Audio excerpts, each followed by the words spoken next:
Hello नमस्कार दोस्तों। आप सभी का स्वागत है हमारे बारूद स्टडी यूट्यूब चैनल पर। राम राम, जय जोहर साथियों। राधे राधे। कैसे हो आप लोग? तो आज हम राजस्थान की भौगोलिक स्थिति का भाग 3 है उसको अच्छे से समझेंगे इस वीडियो के माध्यम से और इन कुछ प्रश्नों के माध्यम से। तो मेरे साथ बने रहिए। अपन पशु परिचर, रीड, BSTC, grade second, SI, LDC, PTET, इन सभी एग्जामों को अच्छे से कवर करने की कोशिश करेंगे। और मैं मतलब आपको विश्वास दिलाता हूँ कि आप अगर यहाँ पर इस प्लेटफॉर्म से पढ़ोगे तो आप निराश नहीं होंगे। कम समय में ज़्यादा से ज़्यादा जानकारी देने की पूरी पूरी कोशिश की जाएगी, जितना भी हो सके उतना।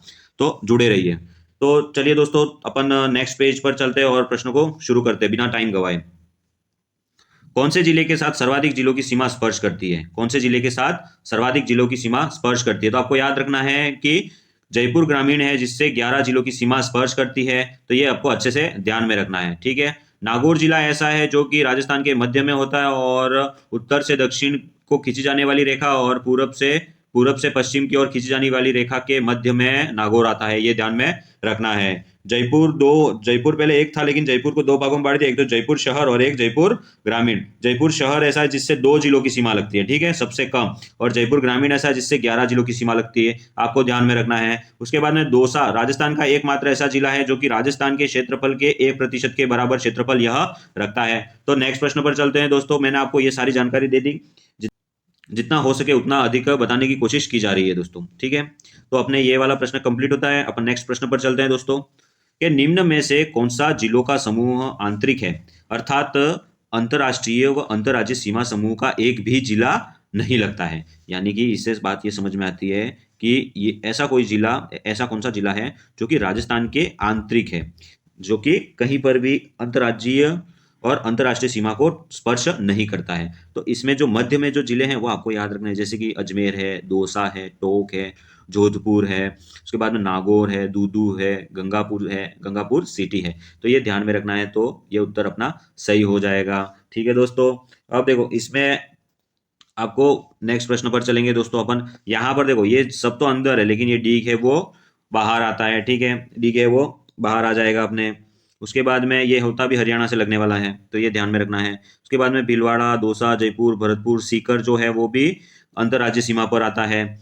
पाली, जोधपुर, नागौर, सीकर, इसके राजसमंद और बाड़मेर। तो बाड़मेर और सीकर दोनों अंतर्राज्यीय और अंतर्राष्ट्रीय सीमा पर आते हैं, तो ये ध्यान में रखना है आपको।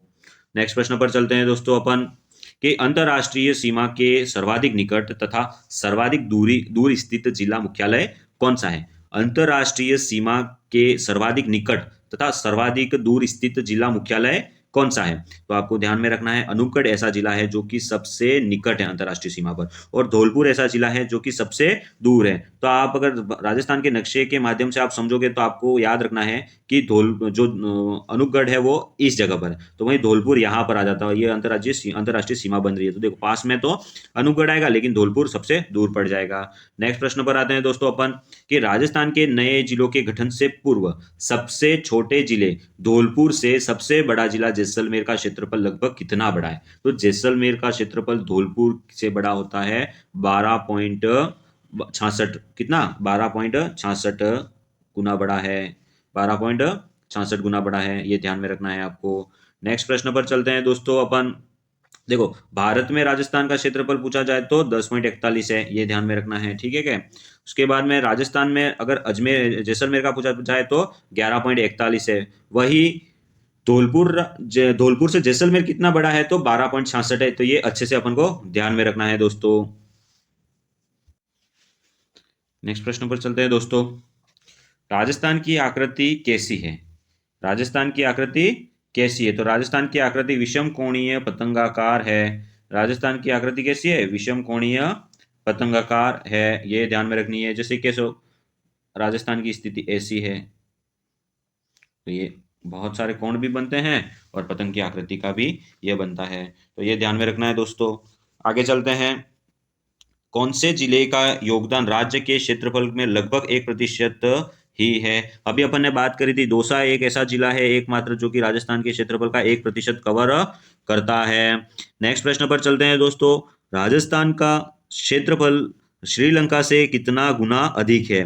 राजस्थान का क्षेत्रफल श्रीलंका से कितना गुना अधिक है?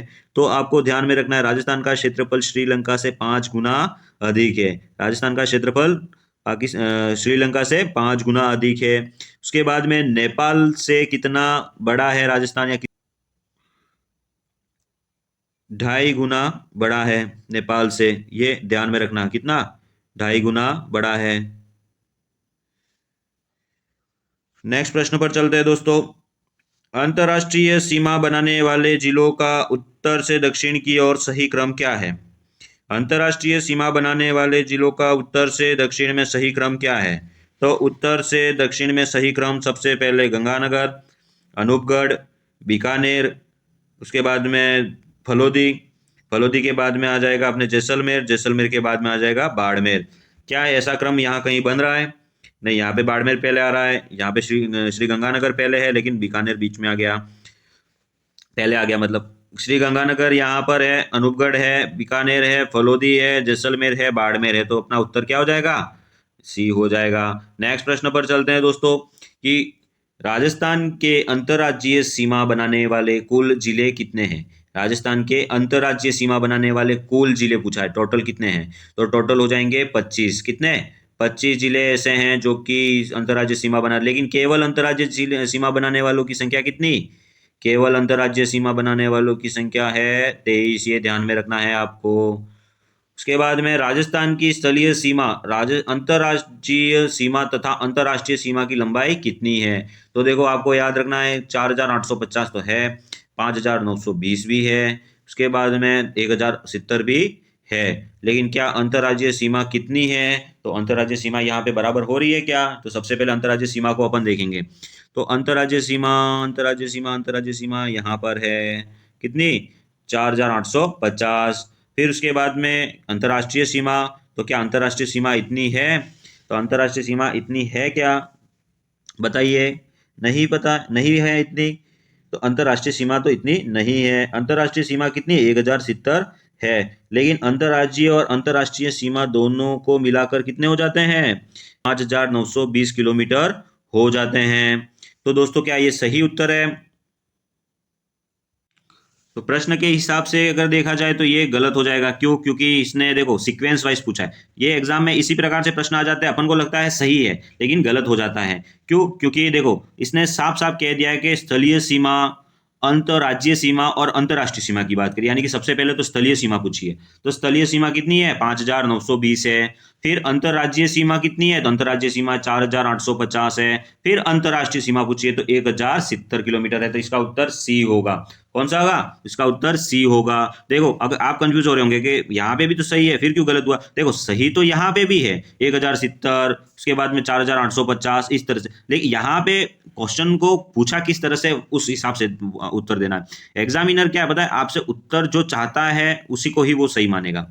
आप अपने हिसाब से, आप अपना लॉजिक लगाकर अगर उत्तर दे रहे हो तो इसकी संभावना रहती है गलत हो जाती है। अपन देखते हैं बहुत बार एग्जाम वगैरह होते हैं उसमें आपत्तियां लग जाती है, और फिर भी कभी कभी बोर्ड है उन प्रश्नों को उनके हिसाब से सही मानता है। क्यों? क्योंकि अपन अपना लॉजिक लगा रहे हैं, वो उनका लॉजिक लगा रहे हैं, इस वजह से।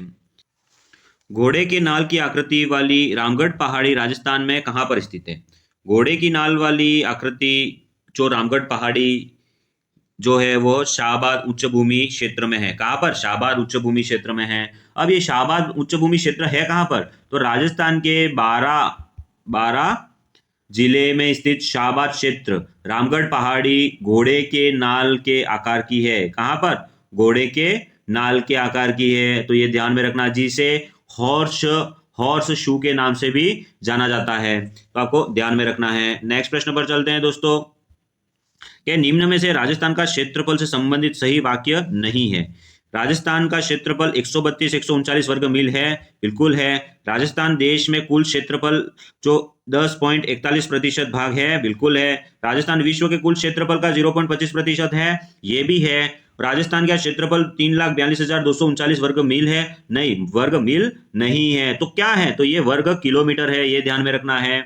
चलिए दोस्तों नेक्स्ट प्रश्न पर चलते हैं। राजस्थान का सबसे बड़ा व सबसे छोटा क्रमशः कौन सा जिला है, आपको बताना है। तो राजस्थान का सबसे बड़ा जो जिला है वो कौन सा है?